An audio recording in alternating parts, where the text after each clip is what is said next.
El pasaje de hoy es San Marcos 7, versículos 14 al 23. Leamos juntos. Y llamando así a toda la multitud, les dijo: Oídme todos, y entended. Nada hay fuera del hombre que entre en él, que le pueda contaminar, pero lo que sale de él, eso es lo que contamina al hombre. Si alguno tiene oídos para oír, oiga. Cuando se alejó de la multitud y entró en casa, le preguntaron sus discípulos sobre la parábola. Él les dijo: ¿También vosotros estáis así sin entendimiento? ¿No entendéis que todo lo de fuera que entra en el hombre no le puede contaminar, porque no entra en su corazón, sino en el vientre, y sale a la letrina? Esto decía, haciendo limpios todos los alimentos. Pero decía que lo que del hombre sale, eso contamina al hombre. Porque de dentro, del corazón de los hombres, salen los malos pensamientos, los adulterios, las fornicaciones, los homicidios, los hurtos, las avaricias, las maldades, el engaño, la lascivia, la envidia, la maledicencia, la soberbia, la insensatez. Todas estas maldades de dentro salen y contaminan al hombre. Amén. El pasaje de hoy contiene una parte especial de la Biblia, sobre todo de las palabras de Jesús. Aparece algo que Jesús no había expresado en ningún otro lugar del Evangelio. En el versículo 14 dice: Y llamando así a toda la multitud, les dijo. Es una situación en la que Jesús vuelve a llamar a la multitud, como si después de haber terminado de hablar, dijera: Un momento, tengo algo más que decir. Cuando alguien que se va después de una conversación es llamado de vuelta con un: Espera un momento, déjame decirte una cosa más. ¿Qué tipo de situación es? Es una situación en la que no se ha podido decir todo lo que se quería. Si en medio de una pelea, alguien se da la vuelta y dice: Déjame decirte una cosa más, significaría: Un momento, todavía me siento agraviado, estoy enojado. Pero en esta situación, Jesús llama de nuevo a la multitud porque hay algo que deben entender, pero aún no se los ha dicho todo. Es decir, parece que Jesús quería decir algo aún más importante. Y después de decir: Oídme todos, y entended, lo que dice es que no es lo que entra en el hombre desde fuera lo que lo contamina. Pero después de hablar de esa parábola, Jesús se retira. ¿Qué habrán pensado las personas que escucharon esas palabras? Probablemente se preguntaron: ¿qué significa esa historia? Especialmente los fariseos y los escribas se lo habrán preguntado. En primer lugar, habrían pensado en la controversia sobre la ley de la pureza, ya que Jesús había comido sin lavarse las manos. Y al igual que los discípulos no lo entendieron del todo, probablemente no todos los que estaban allí lo comprendieron. Ahora Jesús explica a sus discípulos lo que preguntaron. Les dice que lo que entra en el hombre desde fuera no lo contamina. En aquella época, una de las cosas que prevalecía en Israel era lo que se mencionó en el pasaje de ayer: el corbán. Muchos fariseos, al enseñar sobre la ley, decían: si lo ofreces a Dios, eso es todo, con eso es suficiente. Pero Jesús, después de hablar sobre el corbán, les hace pensar de nuevo en ello. Se dice que innumerables personas en Israel seguían esa enseñanza sobre el corbán. Por eso, muchos, aunque no cumplían con su deber filial hacia sus padres, pensaban: lo he ofrecido a Dios, así que con eso es suficiente. Pero al leer este pasaje, una de las primeras cosas que me viene a la mente es lo que Jesús dijo cuando su madre y sus hermanos vinieron a buscarlo. Su madre y sus hermanos vinieron a buscar a Jesús. ¿Qué dijo Jesús? Preguntó: ¿quién es mi madre y mis hermanos? Y luego dijo: porque todo aquel que hace la voluntad de Dios, ese es mi hermano, y mi hermana, y mi madre. Hizo esperar a la familia que había venido de fuera, y mientras decía: si haces la obra de Dios y cumples su voluntad, eres mi madre, hizo esperar a su madre carnal. Si vemos esto, podríamos pensar: ¿Jesús está hablando de manera un poco diferente? Pero Jesús les hace reconsiderar el hecho de que, sin siquiera cumplir correctamente uno de los 10 mandamientos, la base de la ley de aquel tiempo, honra a tu padre y a tu madre, estaban discutiendo si comer sin lavarse las manos contaminaba a una persona o no. Y Jesús, en cierto modo, les está preguntando: ¿no deberían primero cumplir correctamente los fundamentos de la ley que se encuentran en los 10 mandamientos? Entonces, si preguntamos, ¿y qué hay de Jesús?, podemos ver en varios lugares de la Escritura que Jesús nunca descuidó a su madre ni a sus hermanos. La última persona de la que Jesús se ocupó mientras moría en la cruz fue precisamente su madre. Al decirle a un discípulo, «He ahí tu madre», vemos que Jesús cuidó de su madre hasta el final. De esta manera, Jesús nos está enfatizando una vez más lo que es verdaderamente importante.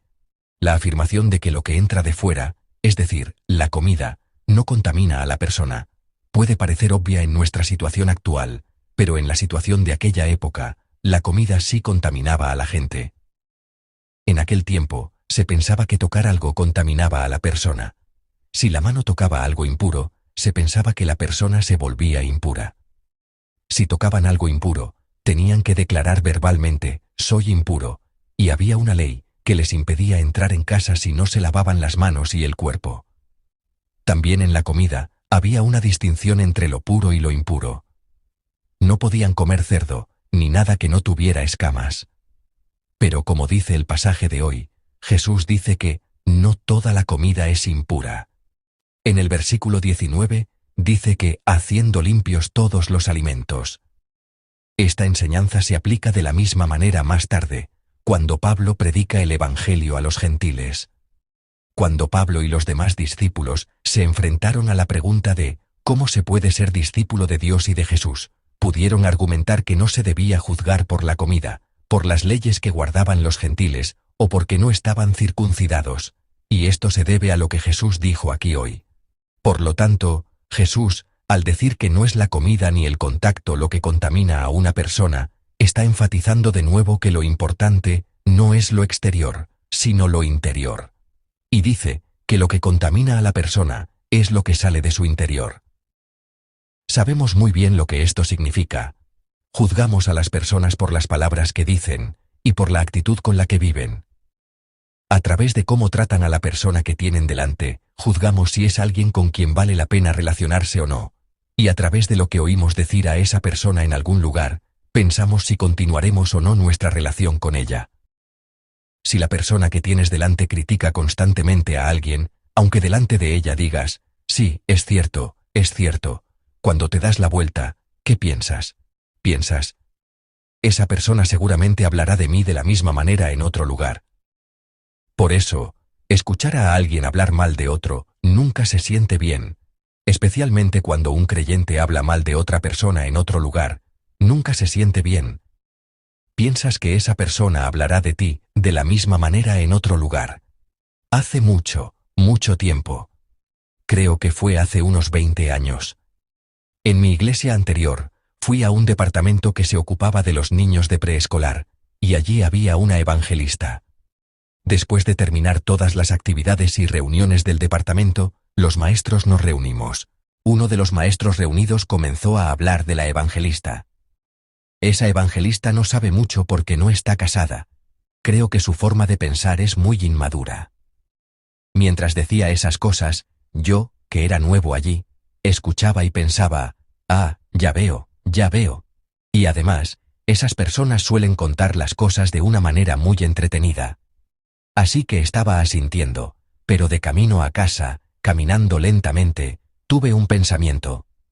Pronto me convertiré en pastor, y no debería volver a encontrarme con esa persona. Dependiendo de cómo se hable de alguien, si conoces a una persona que habla bien de los demás piensas, si paso más tiempo con esa persona, aunque yo tenga defectos, también hablará bien de mí. La verdad es que, ¿quién no tiene defectos? Parece que señalar los defectos de alguien no solo expone sus defectos, sino que también expone los míos. Y hoy, en medio de este pasaje, se habla de estas cosas. Se dice que de nuestro interior salen adulterios, avaricia, maldad, engaño, lujuria, envidia, calumnia, soberbia e insensatez. ¿Qué es lo primero que se manifiesta? La palabra. Se manifiesta todo esto a través de las acciones. Antes de que se manifieste en acciones, la persona se revela a través de sus palabras. Por eso, cada palabra que una persona dice parece ser tan importante. Pero aquí hay otra cosa importante. Todo esto proviene del corazón. A veces pensamos que en nuestro corazón hay cosas buenas. Pero en el corazón humano, como Jesús nos dijo hoy, no hay ni una sola cosa buena que pueda salir por sí misma. Es cierto que Dios creó al hombre a su imagen, pero del corazón del hombre no puede salir nada bueno por sí solo. Después de que Adán pecó, la imagen de Dios fue destruida y, aunque queda algo de esa imagen, nada bueno puede salir de nosotros por sí solos. ¿Qué debemos hacer? Como se dijo antes, más bien, algo debe entrar desde fuera. Es la gracia de la sangre de Jesucristo y la presencia del Espíritu Santo. Cuando una persona recibe la presencia del Espíritu Santo, Dios cubre las cosas sucias y viles que hay en su interior con el Espíritu, y en su lugar, hace que salgan las cosas del Espíritu. A veces oramos en intercesión por alguien, como hoy que oramos juntos, por la persona que se somete a una cirugía. En la pasada vigilia de oración de todo corazón del viernes, mientras predicaba sobre la oración de intercesión, conté que hubo sucesos llenos de gracia. Veo que algunos de los que estuvieron aquí recuerdan de qué se trataba, pero para los que no lo oyeron, pueden buscar en YouTube la vigilia de oración de todo corazón del viernes. Allí se cuenta qué suceso lleno de gracia fue. Compartí las cosas por las que había orado en ese evento lleno de gracia, y me vino este pensamiento. ¿No habrán sucedido estas cosas porque yo oré?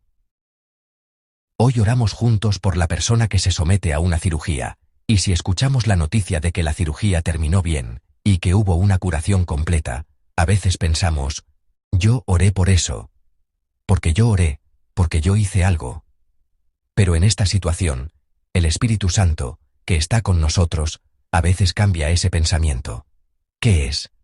Nos hace darnos cuenta de que fue una gracia poder unirnos a esa oración. No es que yo haya orado por alguien y se haya manifestado en mí un poder especial, o que Dios me haya dado una gracia especial a través de mí, sino que, en medio de la gracia que Dios ya había planeado, cuando muchas otras personas oraron junto a mí, por esa persona, y esa gracia se manifestó, puedo estar agradecido por el simple hecho de que también a mí se me permitió participar en ese lugar de gracia. En medio de la obra del Espíritu Santo, en medio de esa gracia del Espíritu, un agradecimiento de yo también pude participar, llena mi interior. No es porque alguien oró, sino que Dios escucha y responde según su plan, y cuando muchas personas oran por alguien, es una gracia que yo también haya podido unirme a esa oración. Es una bendición maravillosa de Dios que yo haya podido participar en ese lugar de gracia. ¿Pueden surgir estos pensamientos dentro de mí? El hombre es soberbio. Muchas de las personas que hoy conocemos como herejes, en el pasado, eran personas que realizaban ministerios de dones asombrosos. Cuando yo estaba en el jardín de infancia, iba constantemente a un centro de oración con mi madre. Una vez al mes, durante las vacaciones, pasábamos allí una semana. El director de ese centro de oración también se ha convertido en hereje. Esta es la naturaleza humana. La condición humana es tal que un pequeño error puede hacerla caer. Pero cuando el Espíritu Santo está plenamente en nuestro interior y tratamos de aferrarnos a Él, suprimimos las cosas sucias y viles que surgen dentro de nosotros. Por eso, en una persona de fe sólida, en alguien que vive bien su vida cristiana, el Espíritu Santo suprime las cosas malas que surgen de su interior, la abundante malicia que surge de su interior. Lo transforma en las cosas del Espíritu.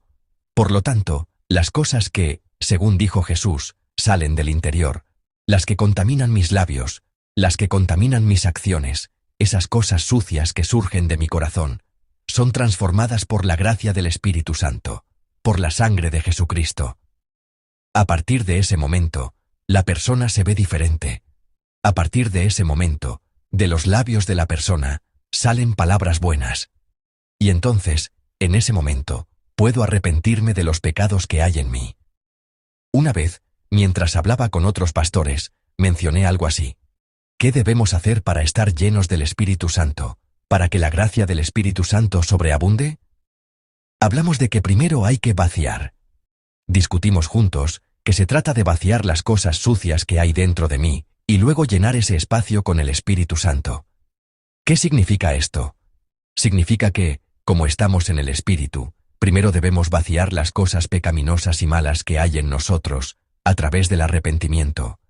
Esa amargura acumulada en mi interior, esa sensación de injusticia acumulada en mi interior, ese mal corazón hacia alguien acumulado en mi interior, y esa soberbia acumulada en mi interior que busca exaltarme. De hecho, ¿no se dice que el otro lado de la soberbia es el complejo de inferioridad? Debemos confesar todas esas cosas. Dios, tengo esta maldad. Dios, tengo esta raíz de amargura en mí. Dios, tengo este mal hábito que no puedo abandonar. Señor, confieso todas estas cosas. Cuando derramamos todo lo que hay en nuestro interior ante Dios, y luego llenamos más nuestro interior con la gracia del Espíritu, entonces hay plenitud del Espíritu. Espero que hoy, cuando los que están aquí presentes oren antes de irse, reflexionen sobre qué cosas malas hay dentro de ustedes, qué malos hábitos fluyen de su interior, qué de las muchas cosas malas mencionadas aquí hoy que Dios no desea brotan de su ser. Y que sea un tiempo en el que puedan orar juntos, para que las palabras de sus labios y sus acciones se llenen con la plenitud del Espíritu que sale de su interior. Con las cosas del Espíritu, con las gracias. Por eso, bendigo a todos los que están aquí, para que, a los ojos de Dios, no tengan en su interior la imagen de Dios quebrantada, sino que la imagen de Dios sea perfeccionada en ustedes por el Espíritu Santo.